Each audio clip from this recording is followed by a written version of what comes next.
Bien, alors la séance est ouverte et on va donc prendre l'ordre du jour point par point tel que c'est indiqué dans notre convocation. Donc je vais enlever mon masque pour que peut-être ce soit plus clair. Alors, ce sont des choses qu'on a vues en groupe de travail et donc dont on est déjà largement au courant. Alors, le premier point, création d'un gîte d'étape qui se situerait à l'emplacement de l'ancien Capsel, parce qu'on considère que de refaire, donner à cet établissement-là sa vocation qui était la précédente, à savoir d'un café-restaurant, et poserait beaucoup de problèmes du point de vue technique et du point de vue financier. Par ailleurs, depuis quelques années, il y a eu la disparition du gîte d'étape qui se trouvait à Crèche-Nory et qui était tenu par feu Jean-René Proust. Donc l'idée était de créer dans ce bâtiment un gîte d'étape. Alors, un gîte d'étape, je rappelle, c'est un lieu relativement simple pour l'accueil de marcheurs qui n'ont pas des exigences exorbitantes et qui, pour notre cas, comprendrait la possibilité de couchage pour 15 personnes maximum, qui se décline, si on prend par exemple l'exemple de ceux qu'on a vus à la gare de Scrignac, elle comporte une chambre de 2 lits, une chambre de 4 lits et 3 chambres de 3 lits. 3 x 3, 9 et 4, 13 et 2, 15. 15, c'est le nombre maximal de lits qu'on peut avoir, sinon on change de type de réglementation et ça devient beaucoup plus contraignant. Et en particulier, il faut assurer la présence d'une personne, y compris la nuit. Alors, chaque chambre comprend donc un certain nombre de lits et en outre, une salle, un local sanitaire avec un WC, une douche et un lavabo. Ça pour chaque chambre. Ensuite, il faut un espace qu'on appelle un espace de convivialité qui permet aux gens de se rencontrer, qui permet aussi aux gens de se restaurer avec une nourriture qu'ils ont achetée ou qu'ils ont préparée sur place. Donc, il faut aussi avoir une cuisine. Or, il se trouve qu'il y a déjà une cuisine dans le bâtiment. Il faut aussi équiper en placard et en armoire dans les chambres. Il faut faire l'acquisition d'un certain nombre d'appareils, en particulier une machine à laver, un sèche-linge, etc. Il faut aussi un local pour pouvoir, un local qui ferme à clé pour pouvoir abriter les affaires des marcheurs et aussi les vélos. Et bien sûr, un certain nombre de couverts et de batteries de cuisine. Voilà pour ce qui est le gros. Donc, une partie construction et une partie équipement. Bien. Ça, on l'a vu. Alors aujourd'hui, pour avancer, il faut qu'on recrute un concepteur, en gros un architecte qui soit capable, quand on lui a donné les contours du projet, de définir ce qu'il faut comme espace et de voir où on peut réaliser les espaces de convivialité et de couchage. Alors, ce qui serait intéressant, à mon sens, ce serait que tout se passe au rez-de-chaussée et que la partie logement, pour l'instant, ne soit pas concernée, mais il faut faire en sorte, néanmoins, que ce logement-là peut devenir un logement et qu'il puisse avoir une entrée qui soit au moins indépendante, quoi. Tout ça, c'est à étudier et l'application des normes, donc c'est le travail d'un concepteur. Donc, la demande qu'on a aujourd'hui, c'est l'autorisation du conseil municipal pour que l'exécutif, à savoir le bureau, recrute un concepteur. Alors, est-ce qu'il y a des questions là-dessus ou des remarques?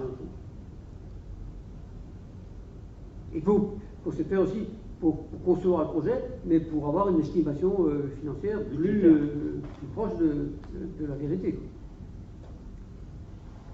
Il n'y a pas de question? Je passe au... Je peux dire s'il y avait une chambre handicapée. Je ne sais pas si tu as dit.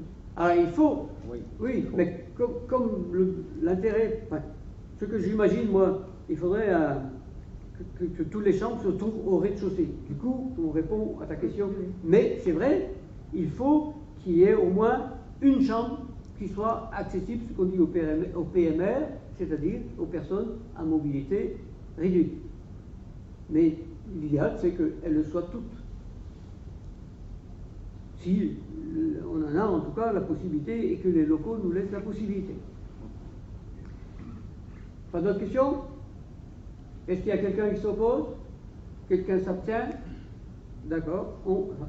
Alors pour l'instant, on ne parle pas de financement parce qu'il faut qu'on ait des données plus complètes et plus précises.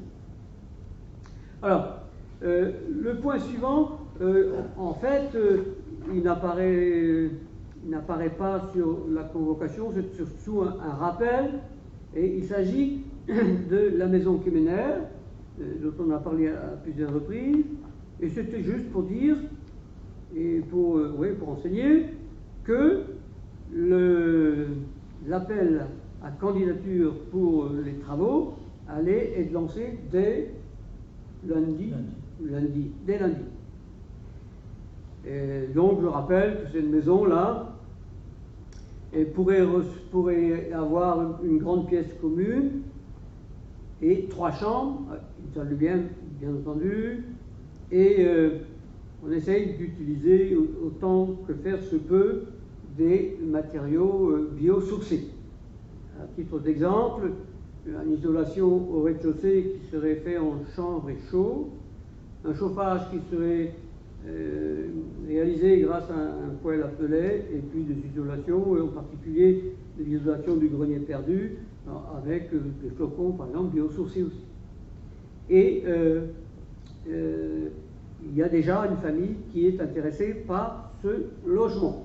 Maintenant, on espérait qu'il aurait été terminé pour le début des vacances, l'été. Bon, on a pris un peu de retard, mais on tâchera d'aller le plus vite possible. Voilà. Je pense qu'il y a une question là-dessus. Non, on n'a pas à délibérer là-dessus. Alors, le point suivant, c'est la construction de logements locatifs. Alors, on avait évoqué à une époque d'en faire 3. Et puis il se trouve que, parce qu'on devait les construire dans un lotissement à Rochoux, il se trouve que quelqu'un, il y a un acquéreur public, enfin privé, et qui souhaite faire l'acquisition d'un lot de 500 mètres carrés, mais qu'il trouve un peu réduit et souhaiterait pouvoir acheter aussi le lot qui est attenant et qui fait à peu près 211 mètres carrés. Donc, du point de vue de la réglementation et du PLUH, ça ne posait pas de problème. On s'est renseigné, enfin, quelqu'un s'est renseigné au niveau communautaire, et donc, il n'y a pas de souci. Il n'y a pas d'interdiction. Du coup, ça change un peu notre projet, et là, dans ce secteur-là, sur le lot 9, on pourrait toujours continuer à faire un F3 comme il était prévu, et on ferait un autre logement sur un autre terrain qui se situe à droite quand on rentre dans le lotissement et qui fait à peu près la même superficie que celui qui était prévu pour le F4 et qui fait 560 mètres carrés.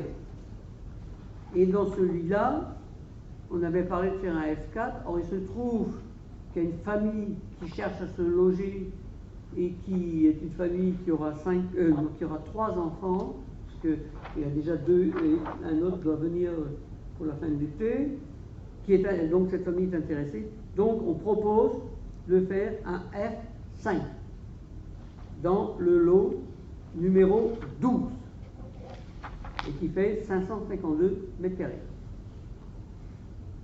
Donc là, il faut qu'on lance l'appel d'offres et il faut qu'on recrute un maître d'œuvre. Je rappelle qu'on souhaite avoir des constructeurs qui soient capables de nous fournir ces logements-là, clés en main. Alors, peut-être Christian pourra donner un petit mot sur le financement probable de cette affaire-là. Oui, alors, pour celui-là, donc pour les logements locatifs, ou comme pour la maison, sur les préconisations de Madame Ledouget, qui était notre ancienne. Sous les conseils de Madame Ledouget, qui était l'ancienne trésorière à Saint-Martin, avant que ce soit transféré aux Pouillettes, nous incitait à couvrir les investissements par un emprunt à partir du moment où ils étaient source de revenus, donc des loyers ici en l'occurrence, pour ne pas obérer l'éventualité d'un investissement futur qui intéresserait pour le coup la totalité de la collectivité. Donc on va suivre ces conseils-là, les emprunts, hein, selon puisque aussi pour le projet dont on a parlé avant, comme en logique d'étape, c'est le même cas de figure, hein, il y aura des revenus, puisque les gens qui passeront paieront des nuitées. Donc, on a pris des renseignements auprès de différentes banques, et donc, vu les taux bas, et pour aller dans le sens de la demande du trésorier, la collectivité donc, fera des emprunts, les indiquera au budget, en fonction, bien sûr, du prix de nos investissements, diminuer des éventuelles subventions que l'on pourrait obtenir. Donc voilà, donc on ne peut pas vous donner ni les taux, puisqu'ils dépendent et de la somme, et puis de la durée. Et de la banque. Que l'on aura, oui, et de la banque, hein, puisqu'il y a quelques écarts entre les différents établissements. Est-ce qu'il y a une question là-dessus? Et comme a dit Christian, ça nous permet effectivement de garder des marges de manœuvre pour d'autres investissements. Pas de questions? Donc je mets aux voix. Est-ce qu'il y a quelqu'un qui s'oppose? Quelqu'un est contre? Merci. On continue. Alors, le point suivant. Acquisition de la maison Béziat et du hangar et attenant. Et donc, on parle aussi du financement du projet, mais c'est la même chose que ce que vient de nous expliquer Christian. Donc, la maison Béziat, c'est une maison qui est située au centre-bourg. Je ne sais pas s'il y en a qui ne se situent pas bien. On avait organisé une visite mercredi dernier, parce que Mme Béziat voulait bien nous faire visiter sa maison. Un certain nombre de personnes sont venues. Je comprends bien que tout le monde ne puisse pas venir. Cédric, finalement, tu n'as pas pu venir. Non. Voilà. Enfin, tout le monde était invité.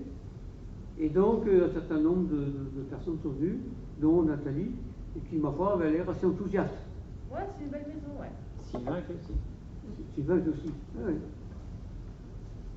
Je ne sais pas si tu as quelque chose à dire, Sylvain. Bon, je confirme, avec un très beau jardin. Oui. Oui. Il y a un très beau jardin. C'est une maison qui est assez compacte, mais une fois qu'on est dedans, la répartition des espaces de vie est très bien organisée entre le salon à une extrémité, la salle à manger à l'autre extrémité, le coin cuisine au milieu, à l'étage 2 chambres spacieuses aux 2 extrémités, et au milieu la salle de bain, plus un espace qui peut être aménagé en chambre d'enfant. Et l'aménagement, ou un bureau, oui, enfin l'aménagement paraît très bien rentabilisé, en tout cas par rapport à l'espace qui est disponible. Effectivement, on a bien su tirer parti de l'espace dont il a disposé. Donc un jardin relativement grand. Plus le jardin qui est très bien entretenu, pour un prix. Et donc il y a aussi donc le fameux hangar qui longe la rue là, et qui est donc aussi dans le prix pour 135 000 €. Donc il y avait Sylvain, il y avait Nathalie, il y avait Brigitte, il y avait Antoine, Christian et moi-même qui étions là. Donc, voilà. Mais je ne sais pas s'il y a d'autres questions. Comme disait Christian l'autre jour en groupe de travail, comme on devait en faire 3 logements dans le lotissement Rochou. Et comme maintenant, on n'en fait que 2, eh bien, on retrouve. On reste sur nos objectifs. On tombe sur nos pieds. On tombe sur le pied. Et puis, c'est Et elle sera construite bien plus vite. Alors, oui, elle sera construite plus vite. Alors, Bravo, effectivement, bravo, monsieur le goût. Bonne remarque. on imaginait que c'était un substitut d'un T3 qu'on ne va pas construire dans le bâtiment en chou, mais finalement, C'est d'au-delà. au vu de la structure de la maison, on est sur un T4, Ouais, enfin, un des Oui. trois, hein. Bisco. un T3 bis. Bon, d'accord. Accordé. Des questions? On vote. Ah oui, donc là, pareil, il faudra prévoir un financement par emprunt pour toute ou partie de l'acquisition. Donc, est-ce qu'il y a des oppositions? On aura des subventions.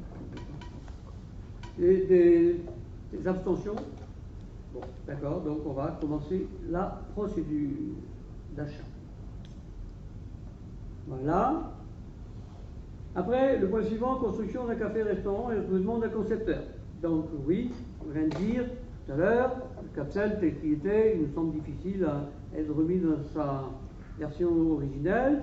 Et donc, néanmoins, il semblerait intéressant de pouvoir essayer de relancer une activité café, restaurant, brasserie, je ne sais pas quoi, crêperie. Et donc, de trouver un espace qui puisse être suffisant pour l'accueillir, pour le construire, et puis avec aussi à proximité immédiate, autant que faire se peut, des espaces de stationnement. Parce que ça c'est quand même important pour un commerce qu'on puisse stationner à proximité. Donc, bon, on pense qu'on va trouver un espace, aujourd'hui, bon, on n'en dit pas plus. Et là, pareil, il va falloir qu'on définisse exactement ce qu'on veut et qu'on se mette à la recherche d'un concepteur, d'un architecte qui nous définisse comment on peut répondre aux besoins sur le terrain qu'on pourra mettre à disposition. Et comme a dit Christian, là aussi, il faudra faire appel aussi à un financement en tout ou partie pour emprunt, parce que il va être aussi générateur de ressources, de revenus, ne serait-ce qu'à travers le montant du loyer. Bon, est-ce qu'il y a des questions là-dessus? On en reparlera bien entendu, mais il faut qu'on puisse voir clair et avoir une idée de ce qui peut réellement se faire. S'il n'y a pas de questions, je passe aux voix. Est-ce que quelqu'un est contre? Est-ce que quelqu'un s'abstient? Donc, on considère qu'on peut lancer la procédure de recrutement d'un architecte.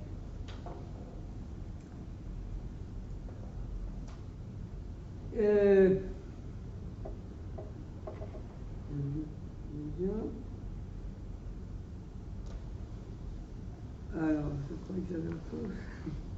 Et oui, est-ce que tout le monde avait eu le plan concernant donc la maison Béziat? Toi peut-être pas? Est-ce qu'il y en a d'autres qui ne l'avaient pas? Vous pouvez faire passer Sébastien? C'est vrai. Oui. Ce qui sur le plan apparaît en jaune, c'est la propriété Béziat, maison, jardin, et ce qui est en vert, c'est le garage. Et ce qui est en rose dans la partie côté musée, c'est le domaine communal. C'est l'espace vert avec la fontaine et les statues. Et plus à droite, le hangar communal. Voilà. La maison des expositions.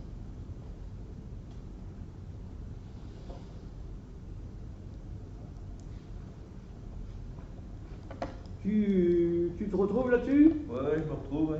D'accord. Alors, c'est la maison, non seulement le jardin est bien aménagé, mais c'est clos de murs et de barrières. Ouais. Hein, c'est ça? Il y a un cabanon au fond du jardin. Oui. Et il y avait, en fait, il ne reste plus que les vestiges des bouts de mur, en fait. Ouais. Bien.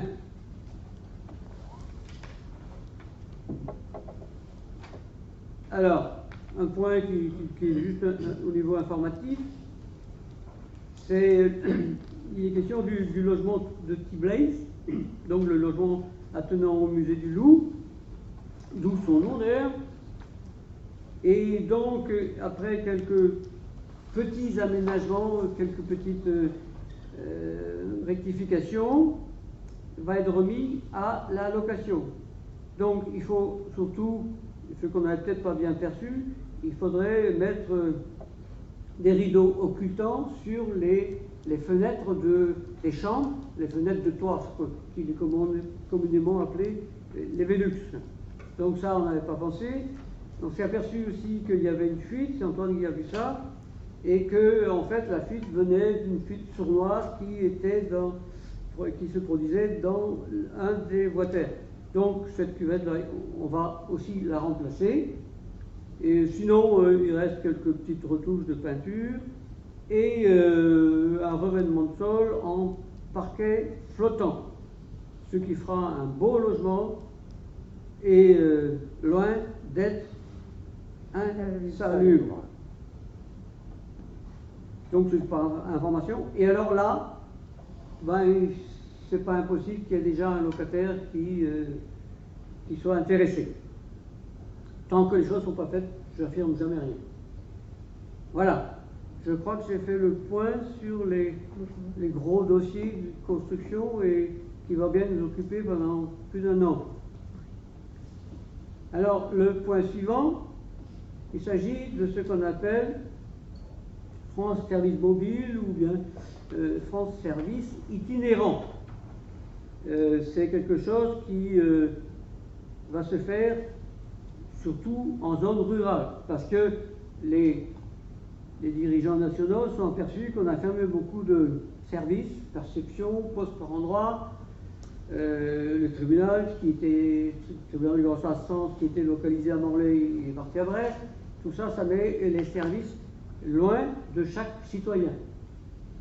Et donc, la zone concernée par ce groupement, c'est l'ensemble des communes qui se situent au sud de Morlaix Communauté, à savoir donc Plourin, Plébertis, Plounéou, Le Cloître, Lannéanou et Plougonvac. Alors, il s'agira de permanences qui se tiendront dans chaque commune, dans des endroits que la commune mettra à disposition, 1 jour ou 1 jour et demi par semaine, ou plus ou moins, suivant les cas, et suivant les populations, et qui permettra aux habitants de venir en toute discrétion voir les 2 personnes qui seront là et qui pourront les renseigner, les orienter sur un certain nombre de choses, que ce soit la caisse d'allocation familiale, la caisse d'assurance maladie, que ce soit peut-être des renseignements bancaires, concernant la santé, le domaine de la santé, les tribunaux, la poste aussi peut-être. Enfin bon, et un lieu unique où on pourra sans doute les renseigner souvent et parfois leur dire, voilà, c'est tel endroit, vous pouvez trouver tel ou tel élément dont vous êtes à la recherche, et puis même un aide, parce qu'ils seront équipés en informatique aussi, des aides informatiques pour des gens qui auraient des difficultés, qu'elles soient passagères ou de plus longue durée. Et je pense par exemple, à un moment donné, avoir par exemple sa carte grise par informatique, c'est pas évident pour tout le monde, à tel point qu'il y a des boîtes privées qui se sont mises à développer le service. Et les gens, ils préféraient payer parce qu'ils n'arrivaient pas à conclure sur les Internet. Donc, alors, ce seraient des gens formés qui viendraient là, ils seraient des gens, sur le projet qui nous concerne, ce seraient des gens qui dépendraient d'une association dont c'est la fonction sur le secteur de Brest, et qui viendraient donc un jour dans les communes. Alors, l'État participe au financement de l'opération, mais participe, ça veut dire qu'il y a quand même un reste à devoir par chaque collectivité. Et donc, on prorata du temps passé dans les communes. Et donc, mais là, on n'a pas de chiffres, on n'a pas de chiffres aujourd'hui. Et là, on part plutôt sur une prise de décision de principe. Mais en tout cas, ça me semble quelque chose d'assez intéressant. Voilà, je ne sais pas si... Il y a peut-être des questions à poser, mais je ne suis pas certain d'être en capacité non plus de répondre à toutes les questions là-dessus. Alors, juste un petit détail, c'est un service qui va être proposé, qui va coûter un peu d'argent à la commune, mais limité dans le temps, donc un engagement oui, limité. Je crois qu'on s'engagerait entre guillemets sur 3 ans. 3 ans. Et donc après, on fera un bilan et on verra où on en est. Bon, je vous laisse. Est-ce qu'il y a quelqu'un parmi vous qui serait intéressé par un tel service déjà? Non, on va tous nous débrouiller, c'est bien, mais peut-être qu'il y en a d'autres. Bah là, tout de suite maintenant, non. Mais Oui, c'est vrai. que- Oui. Oui, peut-être que. Bien sûr. On ne sait jamais. Voilà. Selon les besoins. À mon avis, on en a tous besoin. Oui. Oui, c'est selon les besoins. Oui, c'est sûr. Évidemment. Alors, s'il n'y a pas de remarques, questions, on passe au vote. Est-ce que quelqu'un est contre? Quelqu'un s'abstient? Merci. Donc, on continuera la démarche. Le point suivant, il s'agit de l'école numérique. On avait, il y a pas mal d'années déjà, c'était en 2012 ou 2013, adhéré à ce qu'on appelait l'information, l'équipement numérique rural, enfin des écoles rurales, qui étaient des choses bien financées par les crédits d'État. Et il y a un certain nombre d'équipements qui étaient en place.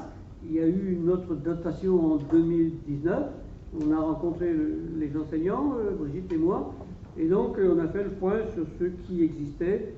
Bon, il y a Internet, bien sûr, chaque classe possède, en gros, enfin je veux dire, possède un ordinateur, un vidéoprojecteur, et puis peut-être j'en ai oublié, Brigitte?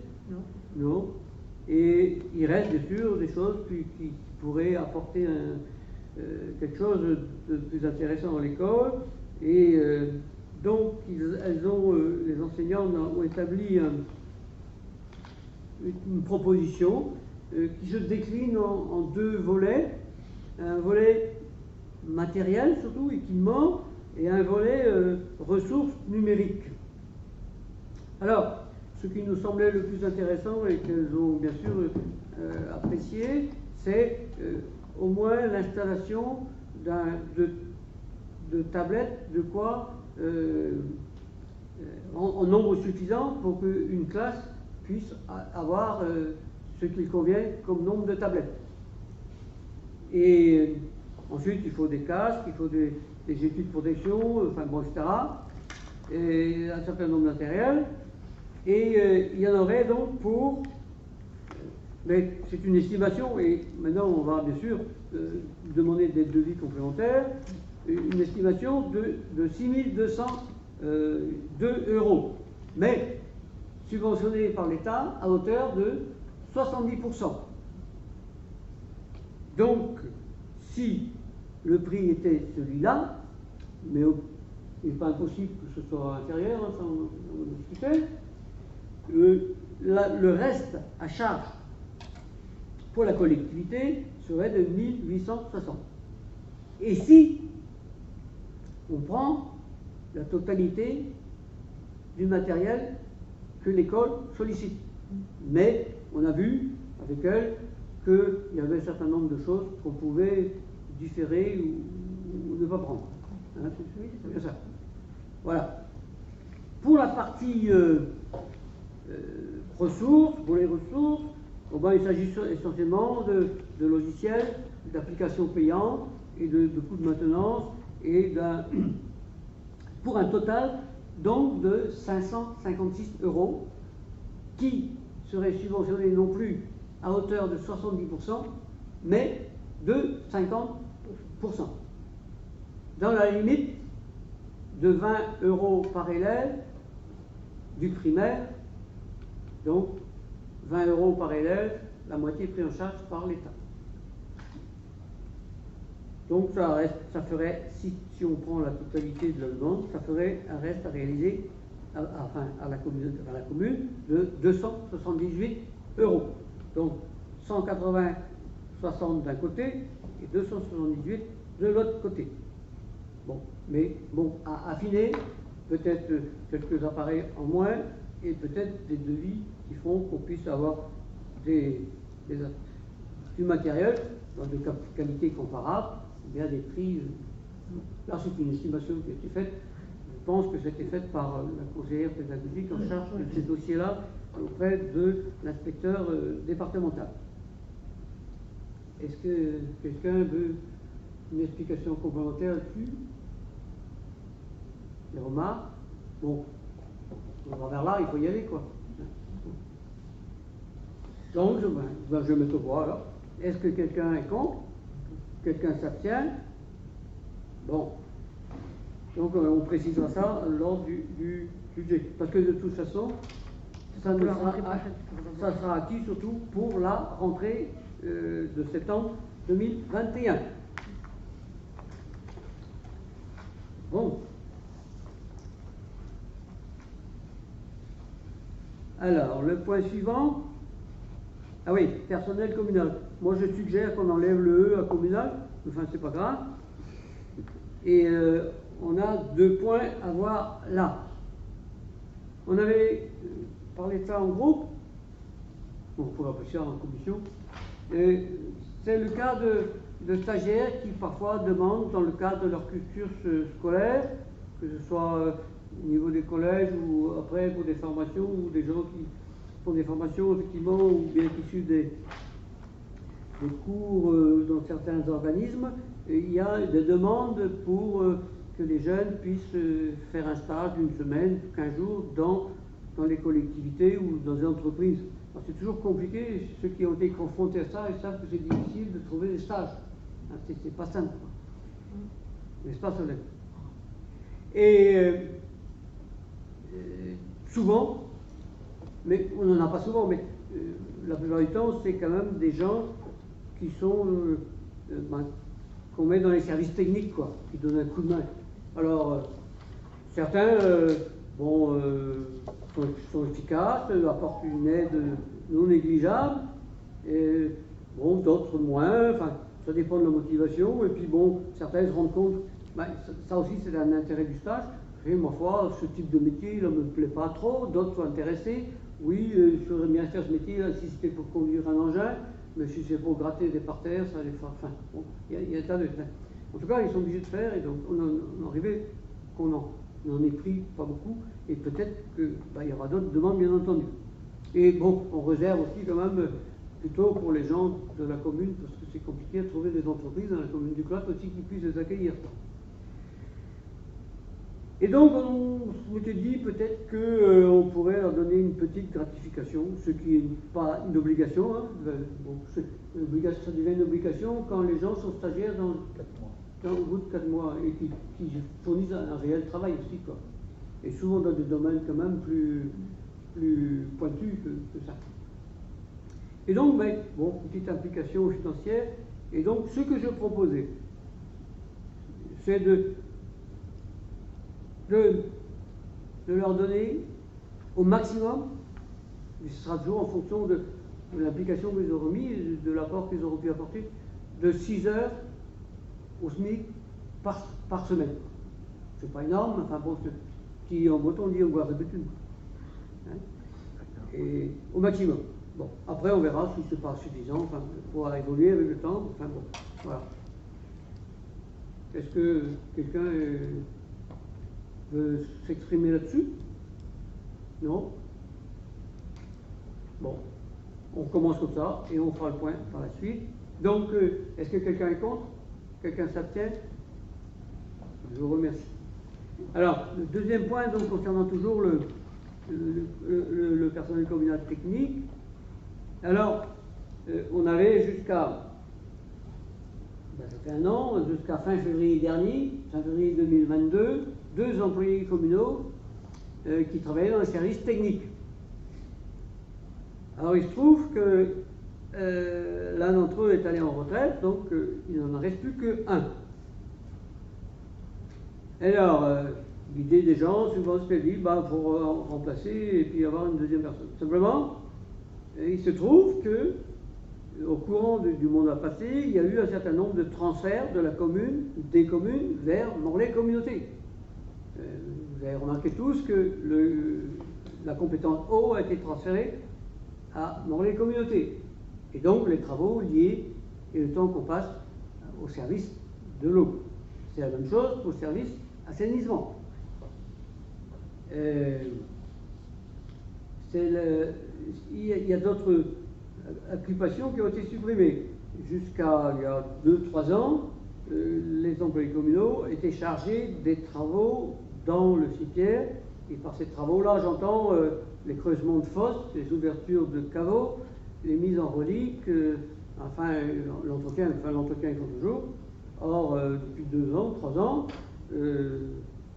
cette activité qui était rémunératrice pour les employés, parce qu'ils avaient, surtout pour certaines tâches, des primes qui étaient relativement conséquentes. Quand c'était une ouverture du caveau, c'était moins important, mais quand c'était, par exemple, une exhumation et une mise en relique, la prime était plus conséquente. Bon, ça leur faisait un petit plus. Et puis, ça faisait en même temps aussi une recette pour la commune. Donc il y a de côté, en gros, rien que travers cet aspect-là, des choses, entre le creusement de fosse, entre la descente du cercueil et puis la fermeture, etc. Bon, 15 jours, 3 semaines par an qui n'ont plus à faire. Et un certain nombre de travail comme ça. On a vu aussi qu'il y a une efficacité, par exemple, au niveau de l'entretien des espaces verts dans le bourg. On a fait travailler l'ULAMIR. Ils viennent à 5-6 personnes pendant 2 ou 3 jours, et puis en 2-3 jours, le bourg est propre d'un côté à l'autre. C'est-à-dire que quand c'est un employé communal, avant qu'il a terminé, il commence par un bout avant qu'il est arrivé à la fin, et surtout au printemps, il est temps qu'il reparte d'où il était au départ. Donc c'est jamais tout à fait net.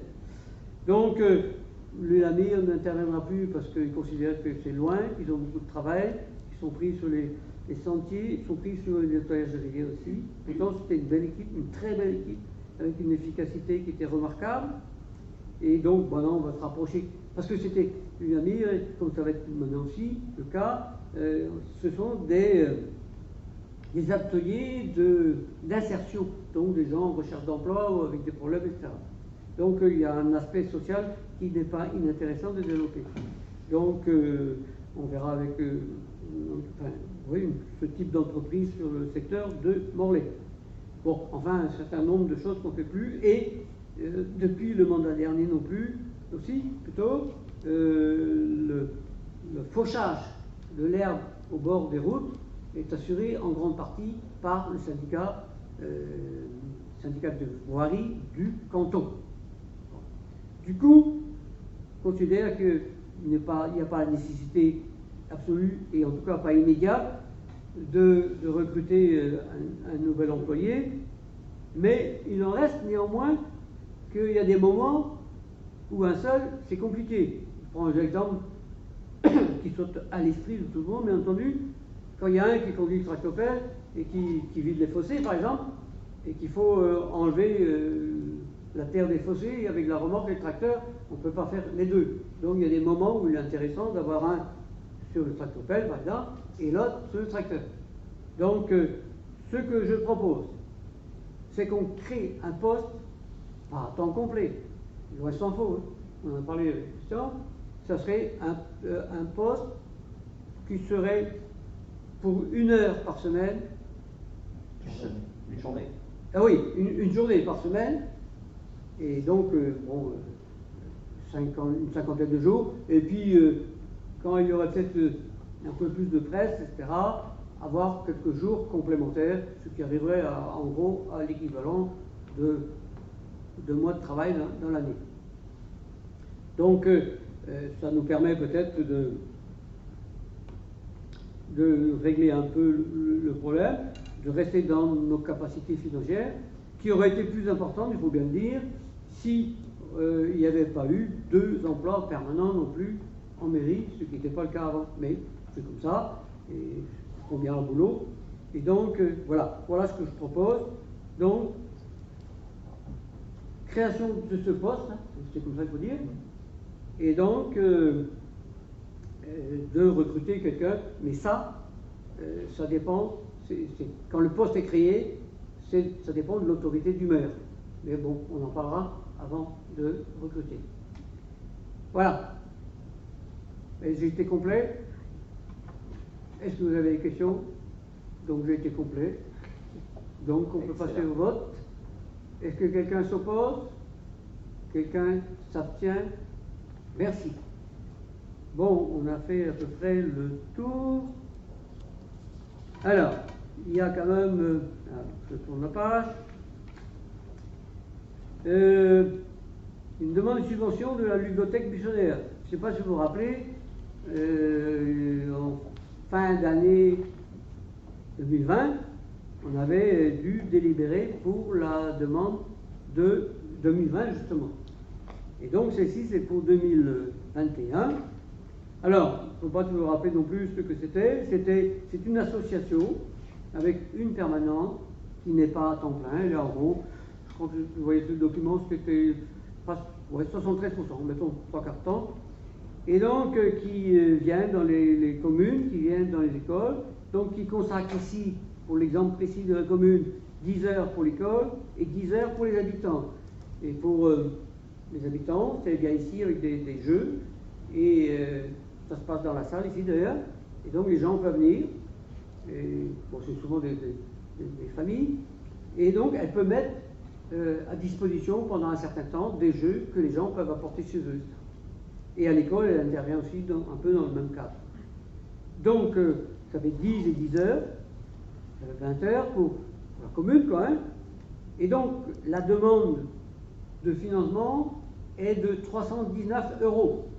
Mais, il y a il y a une aide de la caisse d'allocation familiale, et quand cette aide de la caisse d'allocation familiale a été attribuée, il reste 128 € à charge de la commune.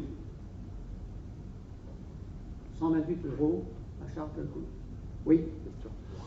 Quand tu dis, je ne connais pas trop ce point-là, 10 heures plus 10 heures, 20 heures, mais par mois, par trimestre, par an?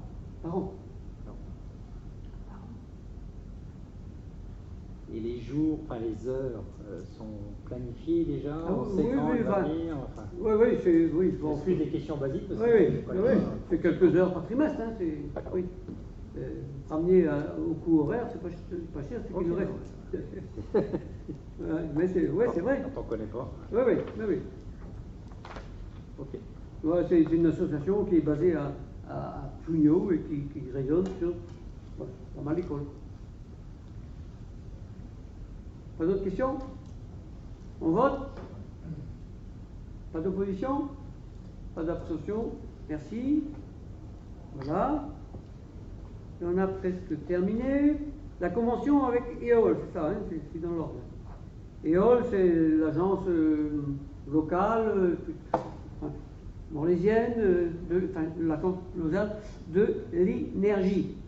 C'était une association qui s'appelle EOL, qui a été créée sur le secteur du Trégor finistérien, et qui après est devenu plus ou moins, ou enfin plus que moi d'ailleurs, partenaire de Morlaix Communauté, et donc pour l'ensemble des communes de la communauté, à savoir donc les 26 communes. Elle intervient dans les communes, et puis elle travaille sur les différentes consommations et les comparaisons de consommation d'une année sur l'autre, que ce soit au niveau électrique, que ce soit au niveau gaz, électricité, fuel. Et puis elle propose, au vu de ces études, de ces constatations, certaines propositions pour faire évoluer les choses. Par exemple, tiens, il faut peut-être changer telle lampe par d'autres, moins consommatrices d'énergie. C'est bizarre, tiens, vous avez consommé beaucoup de fioul, ça tient à quoi? Enfin, essayer d'expliquer les raisons. Et ils nous ont aussi, cette année, ou enfin l'année dernière, aidé pour le dossier de la maison Kemener, et puis pour nous dire, ben voilà, tel ou tel matériau sont intéressants et bien isolants malgré tout, si on prend le cas des isolants. Et donc, il nous a aidé à monter le dossier pour nous permettre de faire une demande de subvention pour laquelle on n'a pas eu de réponse encore d'ailleurs. Alors, on est adhérent déjà depuis 7 ou 8 ans à cette association et il y a une somme par habitant par an. La somme, l'an dernier, le coût brut pour 2020 était d'un 1,40 € par habitant. Cette année, c'est 1,42 € par habitant. Et l'année prochaine, c'est 1,43 €. Mais, il y a une aide, une participation financière de Morlaix Communauté qui est de 60 centimes. Donc, si on fait le calcul, 1,42 moins 60, il nous reste 82 centimes à charge par habitant. Ce qui fait un total pour 2021 de 546 € et quelques centimes. Et pour l'an prochain, 552,78 net de taxes.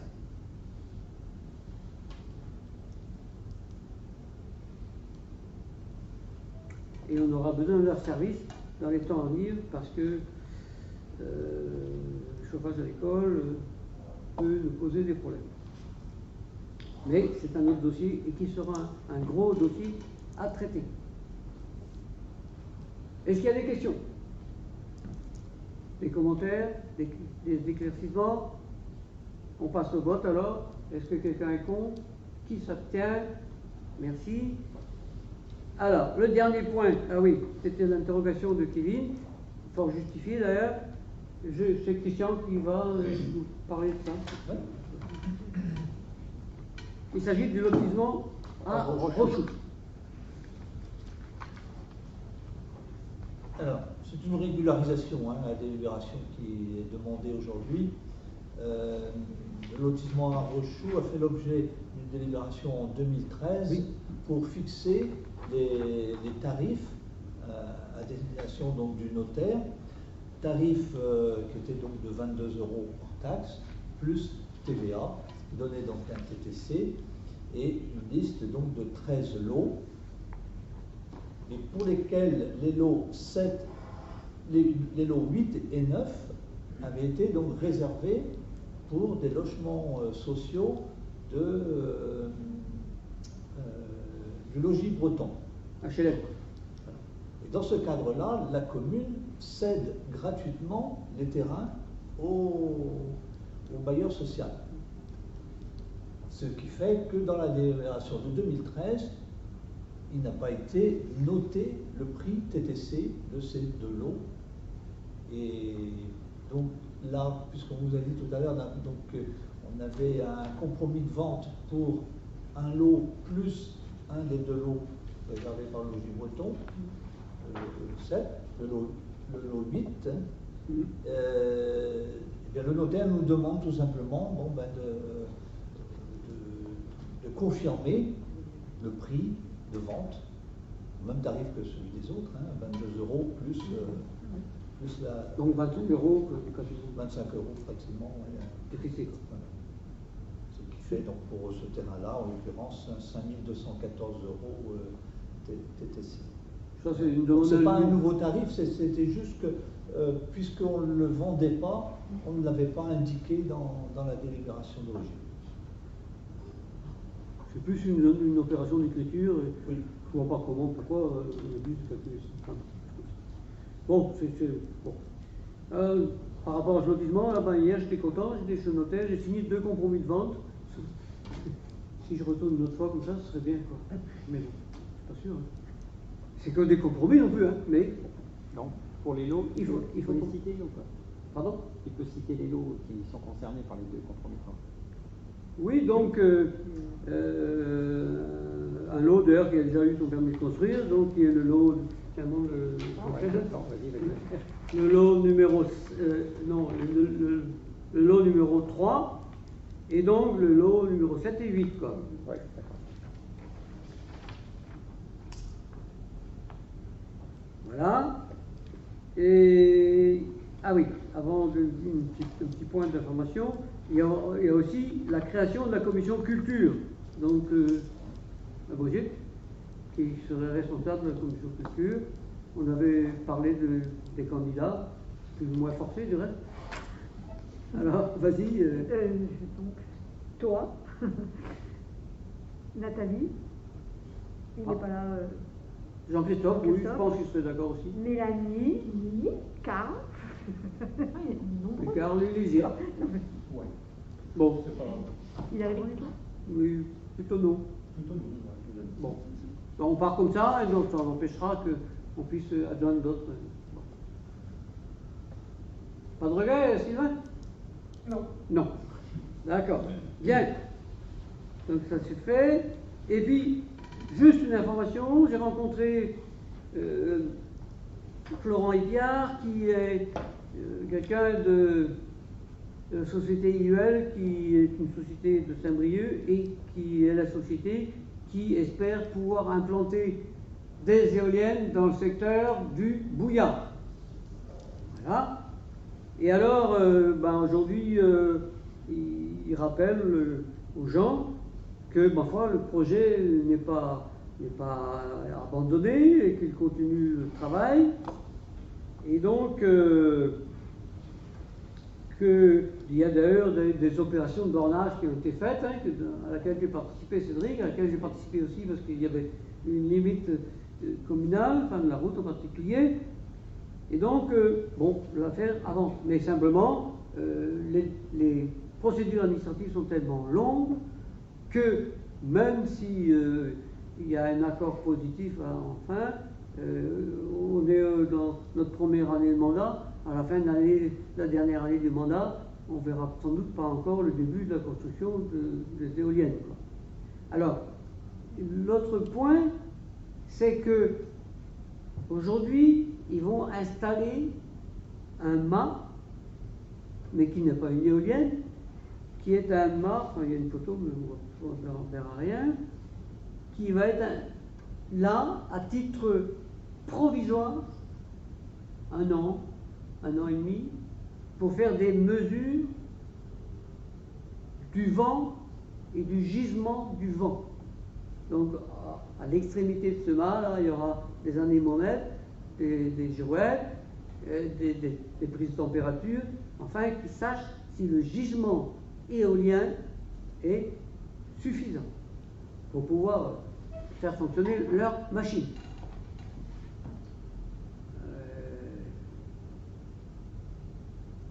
Et donc, il avait prévu aussi, quand nous on avait été visiter ce qu'ils avaient réalisé à Pouilly, et ils avaient prévu une visite à laquelle pourraient participer les habitants de la commune qui le souhaiteraient.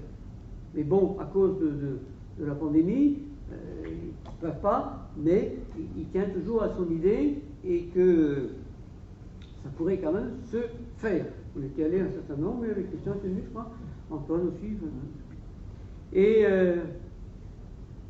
donc, c'est 3 éoliennes, hein, Cédric. 4. 4. Il y en a 2 entre le Bouillard et le Nergotte, et 2 autres entre le Bouillard et Quilien. C'est ça. Ah oui. De part et d'autre, en fait, de la route qui va de la départementale jusqu'à la Croix-Côte. Oui. Et donc, le long de la départementale, du côté de Nergotte plutôt.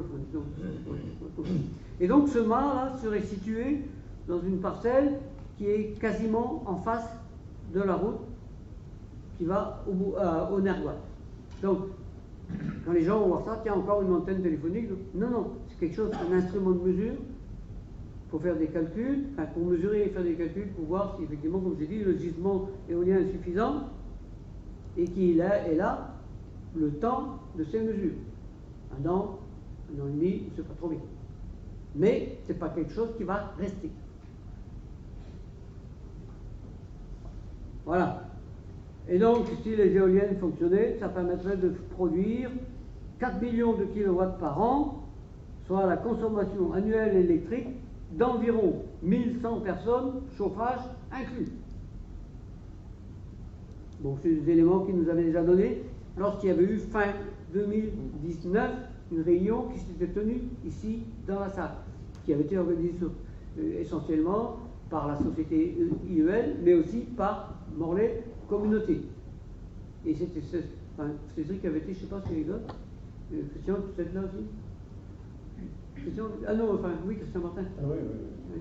Et donc, il s'était tenu, donc il y avait une présentation globale à lui, et après il y avait 3 ateliers, je crois. Hein. Non, on ne peut plus. Les jeunes n'ont pas de mémoire. 4 ateliers. C'est moi qui n'ai pas de mémoire. D'accord, voilà. Bon. Et puis, alors il a ajouté aussi, bien sûr, ça génère des retombées économiques, environ 20 000 € par an de taxes locales. Mais, on ne sait pas trop Chez qui elle va? où vont les taxes locales. Apparemment, il y aurait une partie qui tomberait dans l'escarcelle communale. Parce qu'il y a eu un dispositif législatif qui a modifié. Avant, tout tombait à Morlaix Communauté. Enfin, aux communautés. Et donc, pour notre cas, à Morlaix Communauté. Donc, si les gens s'interrogent, il faut dire que c'est un instrument de mesure et qui est là d'une façon non permanente. Il y a la même à Gasperne. Plus loin? Oui. D'accord, ben on ira voir. Quand tu montes Gasperne, quand tu viens du Kermeur, quand tu montes la côte de Gasperne et quand tu vas pour redescendre vers Pougonvin, elle est sur la gauche. D'accord. Ouais, c'est la commune de Pougonvin, ça. Hein? Ouais, ouais. D'accord. Voilà. J'en ai fini. Je ne sais pas si quelqu'un a une question à poser. Bon. Bon, on a été efficace. On peut peut-être dire un mot sur l'eau. Ça n'a rien à voir avec l'ordre du jour. Mais donc les citoyens ont pu constater que l'eau est assez chlorée et qu'elle sent un peu d'eau de javel. Alors, c'est pas un accident. C'est tout à fait géré par Morlaix Communauté, donc qui a en charge la distribution de l'eau. Compte tenu de la pandémie se propage aussi par l'eau. Et donc, notamment, ils ont trouvé les bactéries dans les eaux usées qui repartent évidemment dans les usines de traitement et qui reviennent après dans le circuit. Et à titre préventif, ils ont accentué effectivement le chlorage de l'eau. Donc, soyez pas surpris les uns et les autres si l'eau a une petite odeur, même une forte odeur de chlore ces temps-ci. C'est absolument volontaire, préventif et fait exprès pour combattre la pandémie. Et si vous buvez cette eau, il faut laisser aérer par exemple la carafe pendant quelque temps afin que les émanations de chlore s'en aillent. Mais c'est pas impossible de l'avoir. Voilà. Et ça, c'est quand? Ça, c'est depuis au moins une quinzaine de jours. Et dans la communauté, vous pensez prévenir Ça fait partie de leur boulot d'assurer la sécurité sanitaire.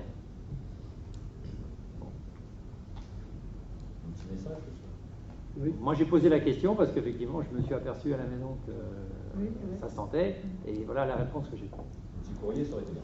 Bon, il n'y a pas eu de courrier, c'est sûr. D'accord. Et ça ne dépend pas de nous. Hein. Ah non, non, mais Ça, c'est juste pour information. Bien. Bon, s'il y a d'autres Ben, on en a fini.